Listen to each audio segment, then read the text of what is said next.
Welcome to episode 62 of the Travel Calumet Original Podcast. I'm your host, Rick Sense, and on October 1st, 2005, Patrick and Bonnie Keys opened the barn doors on Hilbert's beloved hands-on educational petting zoo and pumpkin patch, Mulberry Lane Farm. And just around the corner, Bonnie and Patrick will be leading the celebration of the 20th anniversary of this iconic Calumet County destination.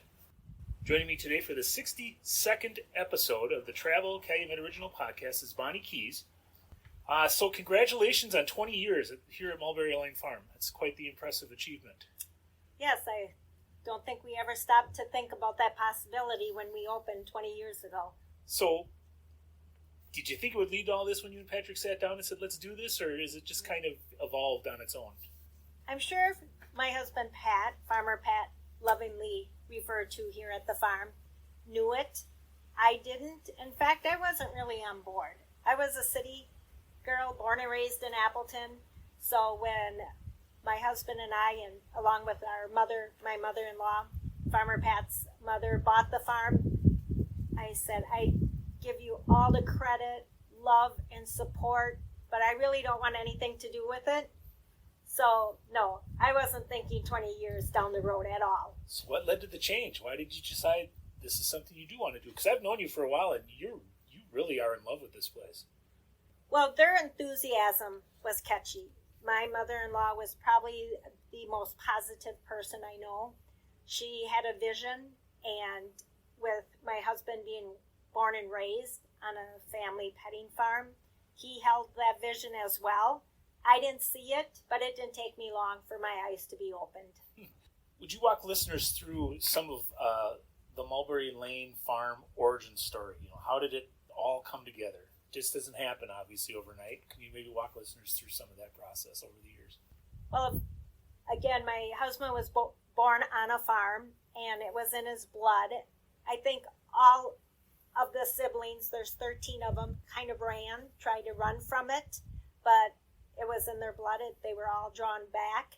And I teased Pat that when he turned 50, he had a midlife crisis.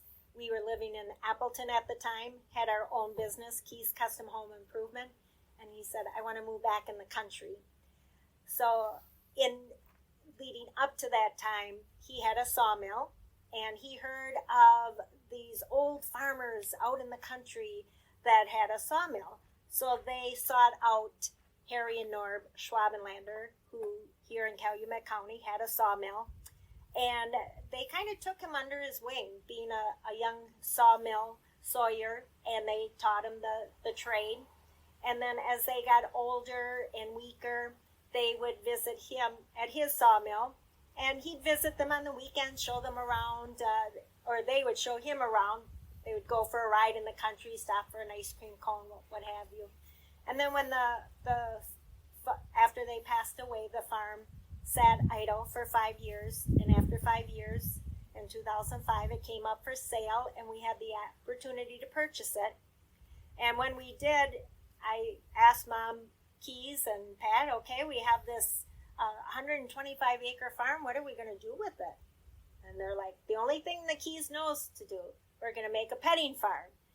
And our mission at the time was to educate school children about farm animals and farming in general. So our target was our school field trips, and we reached out to all the local schools, again in that 5-county radius, and they started coming by the busload. And then I did more of the people end, the hiring, the firing, the payroll, the scheduling. Pat takes care of the buildings and the animals. And over the years, it's kind of transitioned into the place where families come from the city out to the country, again, to learn about farm animals and interact with the animals. Now, you mentioned earlier that Pat was born into a family that had a petting farm. Can you maybe talk about his connection to that? And if I remember correctly from previous conversations, you actually have other family members that do this throughout the United States. Is that correct? That's correct.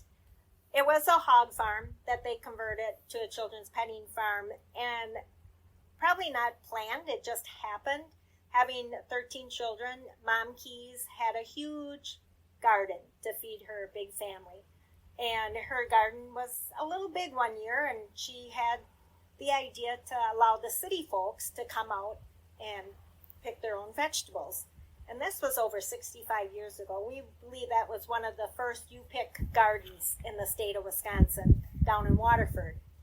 And a family from Chicago came to pick their vegetables, and when they were done, they asked Mom if they could go down to the barn because their son was with them, and being raised in Chicago, he had never been to the farm. And it was such a wonderful experience. When he went home that day, he wrote a letter to the editor of the Chicago Tribune and saying what a wonderful experience. And there was a local nun that read that editorial, and she called Mom and Dad Keys and said, "Could I bring my class to your farm?" And it just kind of snowballed, and they became a huge petting farm destination for school field trips. And some of the Keys, well, many of the Keys children were even held back from school on busy field trip days to help give those tours. So upon graduation from high school, all 13 said, there has to be more to life than this. So they all went on to college. And then Dan, the fourth oldest brother in the family, ended up with a job in Houston with an oil company, had an office on 32nd floor, and he's looking out of his office window one day, and he sees these school buses going by. And he goes, where on earth are they going on a school field trip in a city of cement? He had this harebrained idea, calls Mom and Dad Keys down in Waterford, and he says, what do you think about starting a petting farm down here in Houston? And the family bought an abandoned farm outside of Houston in Brookshire, Texas. And they called the brothers together, those that were married, the wives. We went down as well. And that was the first satellite petting farm. And little by little, the brothers came back to the fold, and they've all been independently owned. And we've had farms from California to New York to Kissimmee, Florida, to we're the most northern in Hilbert. So you have a lot of expertise in the family. This isn't something that you and Pat just decided to, let's start this and see how it goes. I mean, you knew what you were doing, and you had a really firm vision in your head. Can you maybe share with listeners how you feel that's transferred from how it started to what it is now, and why this is such an iconic attraction here in Calumet County? Well, egg tourism has grown leaps and bounds. The family farm is third to fourth generation removed. So those who were raised on the farm or visited Grandma and Grandpa on weekends at the farm, that's lost. So any city folk that want to get back to nature, they want their children to learn where their food is coming from, we wanted to give them a wholesome, authentic place to come. We've kept the red barns, we've kept the antiques around throughout the farm that the elderly can enjoy as much as the children. And there's something about taking that step back and looking at that simpler time. Things have grown where everything is so regulated. There was a day that my husband was 12 years old, and he was driving a hay wagon full of people drawn by horses. Now we can't even have a 12-year-old lead a pony. So things have become very strict, and we're trying our best to keep it true to the heritage that the Schwabenlanders established so many years ago. So how would you describe Mulberry Lane Farm to somebody who's never been here? I would describe it as taking a step back in time, just leaving your electronics at home and coming and taking it in. We're a little bit off the road, so it's a beautiful drive down the driveway and seeing the majestic 6,000 square foot haymow ahead of you. The red barns, the old brick house that has the date stone of 1881 on it. And people are surprised when they walk around the barn and they see that it continues further. They think this is all it is when they pull in, but there's so much more. And having just the traditional farm animals, the chickens, the pigs, the sheep, the goats, the bunnies, the the calves, the milking cow, where they can, so many ag tourism locations, they have the electronic milking cow. Here you can go right up to Etta and pull on her teats and see where milk comes from. Kids are amazed. Their eyes open up and they're enthralled by that experience. So when you first started, how many visitors did you have that first year, and how many now do you get every year? We purchased early 2005 with the goal to open up October 1st. And we met that goal. Pat planted, I believe, 5 acres of pumpkins. Now we plant about 15 acres of pumpkins to accommodate all of our farm guests. But again, we wanted to reach those field trips, those students. So we reached out to the local schools. We had 3,200 school students that first year, and only 500 family members came out to visit the farm. And we continued to grow our field trip business, but in 2009 there was the recession, and many of the school districts limited field trips. So we didn't lose any schools, but we plateaued. We stopped gaining schools. So then we really started to market our families more. Now today, in the fall, we'll do 6,000 school students, 5,000 in May, and families, 20,000. So in our season from May 1st to October 31st, we're over 62,000. But that's including our corporate picnics, our weddings, the families that come, the school field trips, and wedding guests. Okay, you mentioned a couple of things there that I think you should give listeners a little more information on, is the idea of the corporate visit and then also the wedding venue. Could you maybe just talk about those briefly and let listeners know that you do that? Sure. Well, again, it dates back to the recession when field trips kind of slacked. I needed to diversify. Long story short, it kind of landed in our lap. Someone called looking for a place to have a wedding because their venue fell through last minute. And we had our first wedding on October 31st in 2010. The Lenz family from Christ the Rock Church that many are familiar with. They had their wedding here, and at the end of the evening, we closed the barn doors and thought, wow, that was really sweet. That turned out really nice. Didn't think anything of it, but my phone started ringing that winter. I hear you do weddings. And I'm like, I do now. So we expanded that and grew to about 20 weddings during our season, mid-May to mid-September. But again, rules and regulations have changed over the years, so that has kind of declined. But we picked up different areas where we've expanded our revenue. We have company picnics out here. We have a summer camp program now that is really taken off. And we did a daddy-daughter dance this year, and the request has been overwhelming. So next year we're going to do that dance again. We're going to do a mother-son dance, and we're going to do a family hoedown. People just, again, enjoy going up into the big barn, the original barn here that's over 100 years old, and kicking up their heels and having a good time. So how are you and Pat going to celebrate the actual anniversary on October 1st out here at Mulberry Lane Farm? Well, October 1st happens to land on a Wednesday, and we'll be open at 10 o'clock that morning. And we're going to roll back to 2005, and anyone who visits that day will be entered at what we were charging back then at $8 per person. So it'll be half price to visit the farm that day. And it also includes their trip to the pumpkin patch to pick their own free pumpkin. So you're getting in to see all the attractions, all the animals, and everything, along with getting your pumpkin that many pay that for just their pumpkin at a store. Okay. Would this be the old milk house?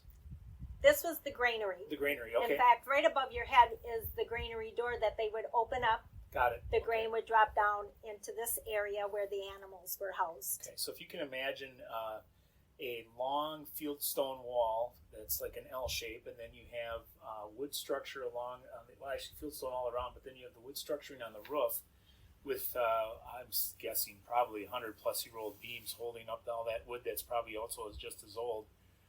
It's a beautiful area, and it's actually functions as your reception area for people just when they get here, and also as a gift shop. would you be willing to give us a tour, and maybe in addition to this room, kind of show us around and tell us a little bit about all the other stuff that's out here? Yes, okay. I'd love to. Okay. We're actually on the Niagara Escarpment. If any of the Calumet County listeners have all been up to High Cliff, you've seen the cliffs and that. And the stone here is from the escarpment. We're just on the edge of it, so we only have about 3 feet of soil before you hit that bedrock. And there's evidence in the back of our farm where they mined this stone for our dairy barn and granary. And then the beams you mentioned are tamarack beams. The farm, the Schwabenlanders, and now us own a swampland where the tamaracks came from. Okay, so it's all locally sourced right here. Yes, it is. Interesting. And your gift shop, I mean, you got everything from T-shirts to jams to candy to some really interesting animals, stuffed animals. Can you give listeners an idea of some of the things that you carry and why they're popular? Right. Well, we try to buy local. So our honey comes from the honey farm in Chilton, the maple syrup, and the jams. I go right to the Mennonite family's house and purchase their jams to be able to purchase something made in Wisconsin and made locally. And then the kids always like to take home the little stuffed animals of their favorite animal that they interacted with, whether it's a lamb or a cow or a chicken. And I did notice coming in that you're cashless.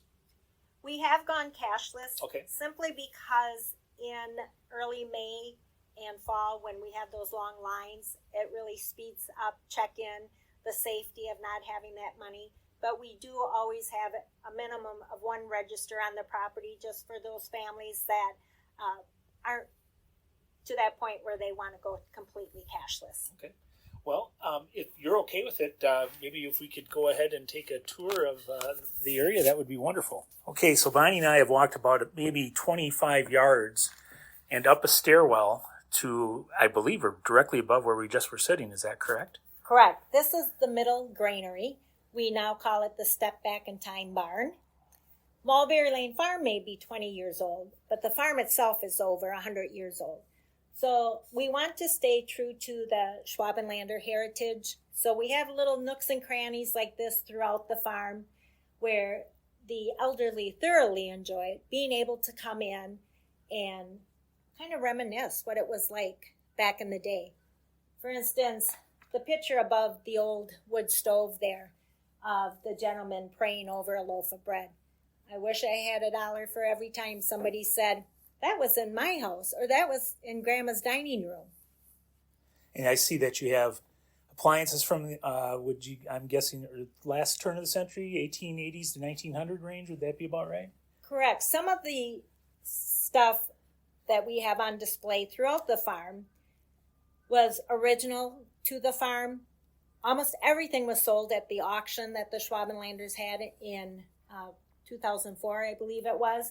Little by little, some has come back. The date stone on the house is 1881, but some stuff is newer, but still gives you the feel of being able to step back in time.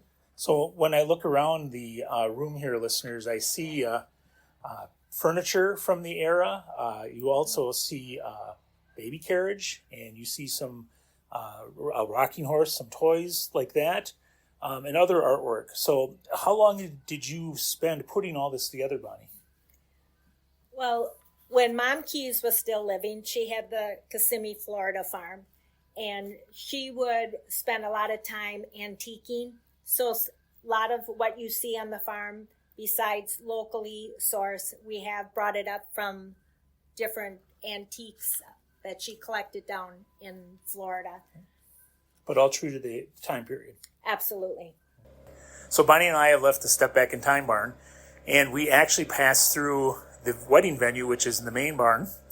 And folks, that chandelier in there is just gorgeous. It's I can't even describe it. It's so beautiful. But then we came back through that, and now we've walked into an area, and we have a very nice early 1900s but beautifully arranged area. What is this area for, Bonnie? Well, our wedding guests and corporate picnics have access to this area. We have the restrooms and sitting area. And we've decorate it with old antique wedding items. The original Schwabenlander family wedding portrait is here, along with my parents' and grandparents' wedding portraits. And interestingly, on this wall over here, we have a picture of my mom and dad's wedding and their wedding certificate. My aunt was the maid of honor, and she actually wore this dress. It's a beautiful, is that a purple or is that a black? It's a navy blue velvet. My parents were married in November.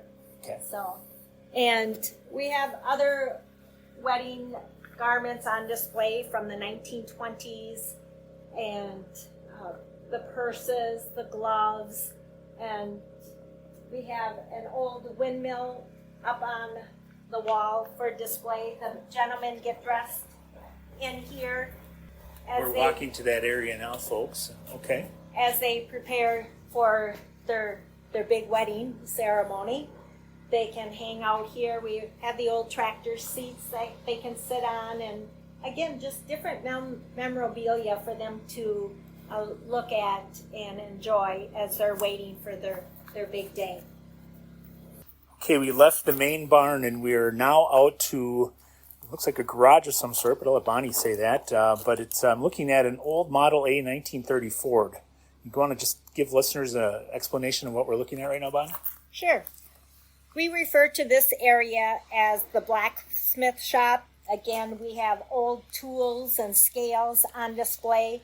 But the most heartwarming is up against the back wall behind the Model A car are the original handwriting of Harry and Norb Schwabenlander. They would keep their nuts and bolts in those cubbies back there. And you'll see 1/6 by 3 inches or 6 inches by 4. And to know that their presence is still here kind of chokes me up. And it's just a really, again, field stone and wood of the era. It's just what you would imagine if you were to think of a 1930 garage. This is certainly going to fit the bill. Complete with the Sinclair Farm Products barrel and everything. So, okay. And right next door. Okay, yep. And next door we have. And right next door we have the old tool shed. And what do we see in here? Any gentleman that did any handiwork on the farm is going to be able to relate to the things they see and hear. The old barbed wire fencing and the old hammers and nails and some of the tools that I'm not even familiar with. They're so old. And you have it's a double room here, and it's again all field stone with the wood supports. Got to duck your head when you're going through the doorway a little bit. I'm not that tall, but tall enough to have to duck, and that looks like it's been used in woodworking. Can you maybe give listeners an idea of some of the things that are in here? Well, with Farmer Pat being a carpenter originally, when we had Keys Custom Home Improvement, let me tell you, his table saw looked nothing like the one that we're in front of. So there's a lot of, if you can see a sled over here in the distance. So you have a lot of time period here that is, again, walking back through history. It's almost like a walk back or step back in time garage or a woodworking shop too. And interestingly, when the Schwabenlanders were living, this was their hog barn. So we've been able to refurbish it and keep it true to its time and fill it with some old antiques. So we just stepped outside the woodworking area, and now we're outside on the grass, and I see a few things around me, but Bonnie, would you maybe give listeners an idea what you're looking at right now? So as our guests leave the admission barn, the granary, and head out to visit the animals, they're going to be passing the original pump house. We're right next to the old smokehouse, and when you open up that door, you can actually still smell the smoke from when they used it to smoke their hams or what have you. And then the old stone house that is still standing, the date stone on the front of it says 1881, and it still majestically stands here in all its glory. Is it used? It is used. Okay. The first floor is filled again with antiques true to the period of the house, and that's where our brides and bridesmaids get ready for the wedding, and then my sister lives upstairs in the apartment. Okay, so it's actually a working and an actual home part of the homestead. That way someone's on the property at all times. Okay, we walked about another 30 feet from where Bonnie and I were standing, and we're inside a long run room that I think baby chicks are in here, if I'm correctly guessing. Is that correct, Bonnie? Correct. During our operating season, we have baby chicks. This fall, we'll be getting in some baby ducklings again, so the school students can come in here and learn about the baby chicks and ducklings. This building is original to the farm. We had just passed the chicken coop, which was also original. We were able to keep this barn as well, cleaned it out, poured cement floor, put in some windows so easier to see. But this was the original hen house. It had all the boxes up against the one wall where all the hens would lay their eggs. So again, being able to experience some original barn buildings is really exciting for our city guests. No, I would imagine this room, when you have school tours come through, is probably one of the more lively. Is that correct? It is. We have the children sit down here on the benches, and then our tour guides tells a little bit about farm facts of the chickens and the ducklings, and then they're taken out of the box, and the children have the opportunity to actually hold them.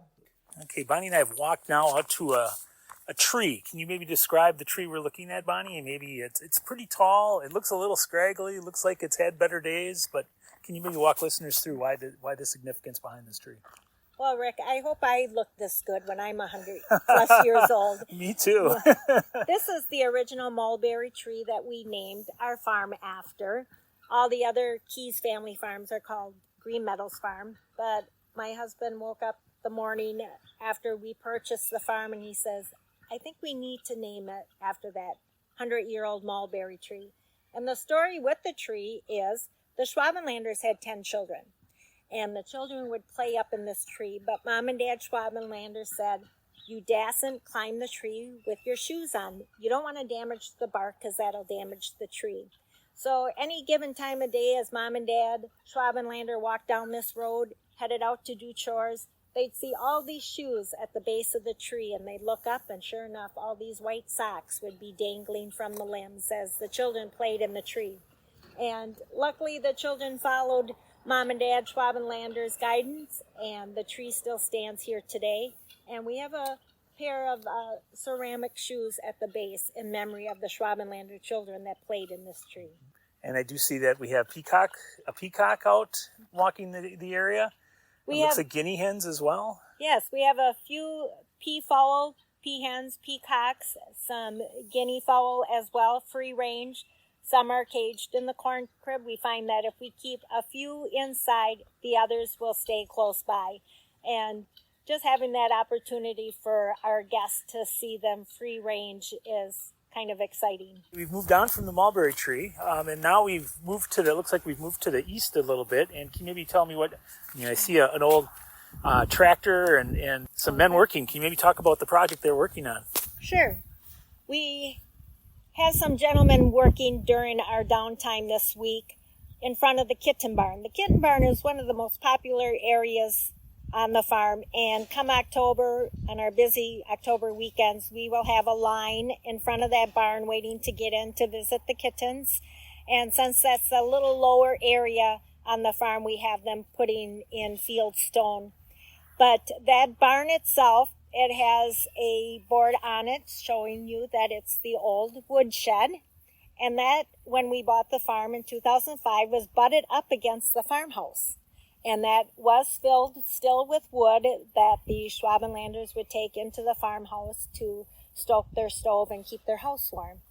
And we moved it to this end of the farm, added some lean-tos for animal protection, and again, trying to preserve that heritage. We have it proudly standing on the end of the property there.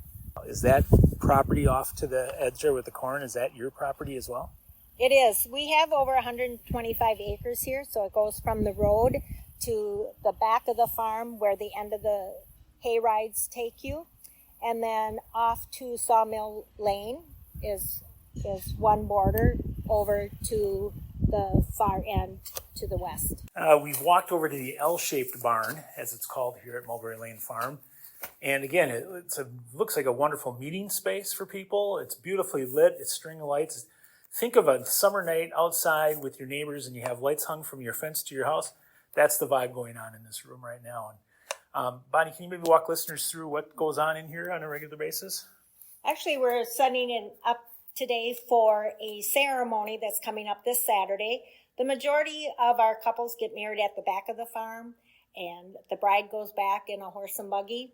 This particular couple chose to have their ceremony down here in the lower dairy barn. It's nice and cool, again, with the stone walls from the Niagara Escarpment. I understand when it comes to dairy barns, this has an exceptionally tall ceiling, and it's just very inviting space. We hold our summer camp down here, as well as it's available for rental for small corporations and birthday parties. So this is it was a dairy barn probably for about 80 head to 100 head, it looks like. It was an exceptionally large dairy barn for its time.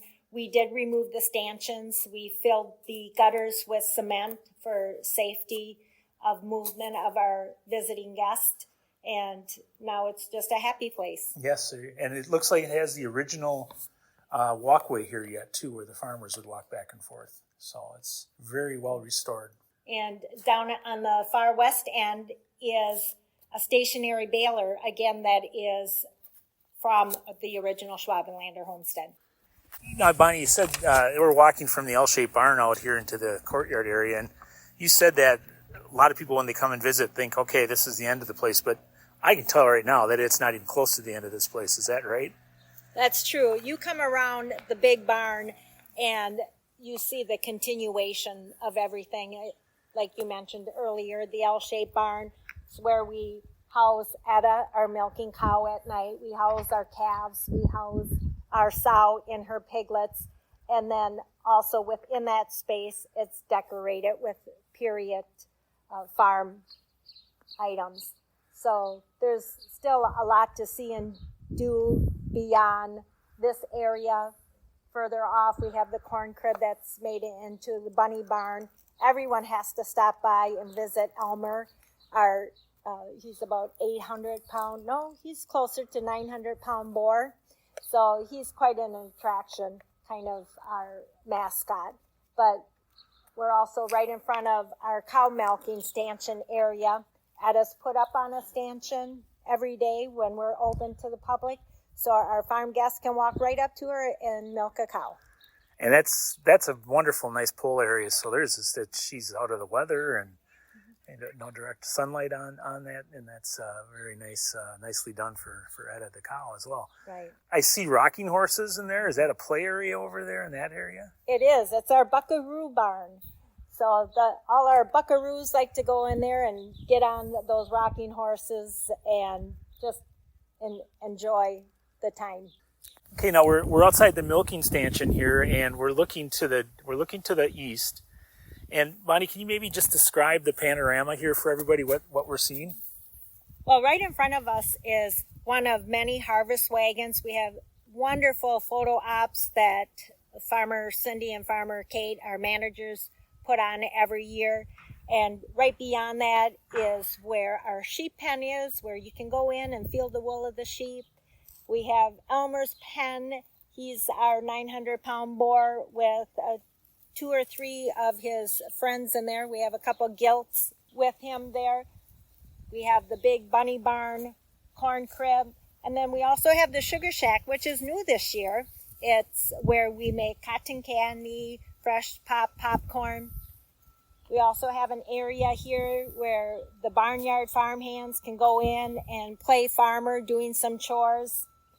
And we also, come fall, open up our food trailer where all the wonderful fall favorites, the fresh dipped caramel apples, chili, hot apple cider, and then also the trip to the pumpkin patch to pick their own free pumpkin. I was going to say, is this where everybody embarks on that? Is it right about in this area?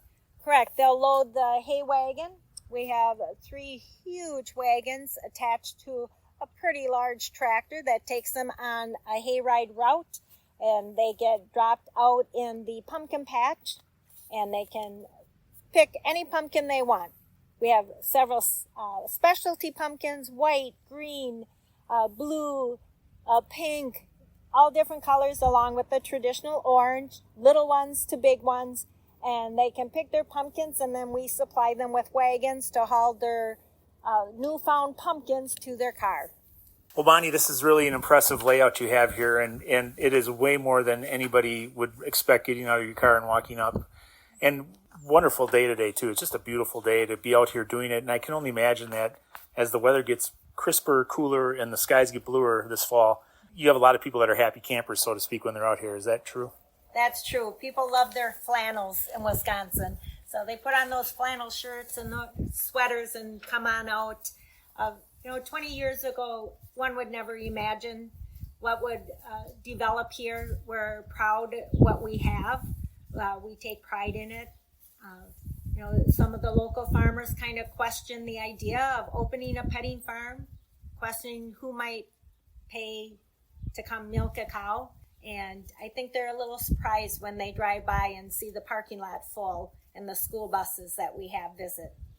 Now, the party is on October 1st. Actually, you're celebrating all the rest of the season, correct? I mean, not just October 1st, but the actual event, the anniversary event is on the 1st. Maybe just walk listeners through that again real quickly, what's going to happen? Sure. October 1st, 2005, we actually had a ribbon cutting ceremony, and I remember it like it was yesterday. And at the time, admission was $8 per person. To do everything we mentioned today on this podcast, also pick their own free pumpkin was included. So we're going to take that step back in time, like I've been saying a lot today, stepping back in time and rolling back our admission for that day only to our 2005 rate of $8 per person. So understand that a lot of kids, almost all the children will be in school, but our elderly listeners that are home are able to come out that day and see all these antiques that we mentioned throughout our podcast. And if people want to learn more, get more information, Bonnie, where would you direct them to go? Best is to visit our website, Mulberry Lane Farm, WI.com, or give us a jingle. We'll be happy to help you at 920-989-3130. All right. Do you have a Facebook presence? We do. We have 28,000 followers. So just plug in Mulberry Lane Farm and we should pop up. Our logo is a little boy with some animals around him saying, "Kids love our critters." Okay. Well, Bonnie, it sounds like a lot of fun, a lot of great information available to listeners as well online. So check it out and make sure that you make your plans for Wednesday, October 1st. Come on out. And if you can't make it on the Wednesday, you certainly come out one of the weekends from now until the end of October and enjoy such a wonderful venue. This really is an iconic destination here in Calumet County, and it is one of the better things that you can do with a family. There's just so much to do here and be out and about and enjoy the weather and see farm animals and get to learn a lot. And the kids are going to learn a lot more than you're going to realize when they're out walking around and getting instruction from the docents here at the farm. So with that, I want to just thank you again, Bonnie, for being on the show. Thank you for the tour, and it's obvious to see the love that you've put into this with Patrick over the years. And listeners, I want to thank you for tuning in to episode 62 of the Travel Calumet Original Podcast. Please make sure to check out the other 61 episodes of the Travel Calumet Original Podcast by scrolling down the homepage and clicking on the microphone at travelcalumet.com. And if you liked what you heard here today or on previous episodes, please help us spread the word by inviting your friends to listen to the Travel Calumet Original Podcast. Help us share the news of all the great things to see and do here in Calumet County, like Mulberry Lane Farm, celebrating its 20th year anniversary on October 1st. Thank you for listening, and until next time.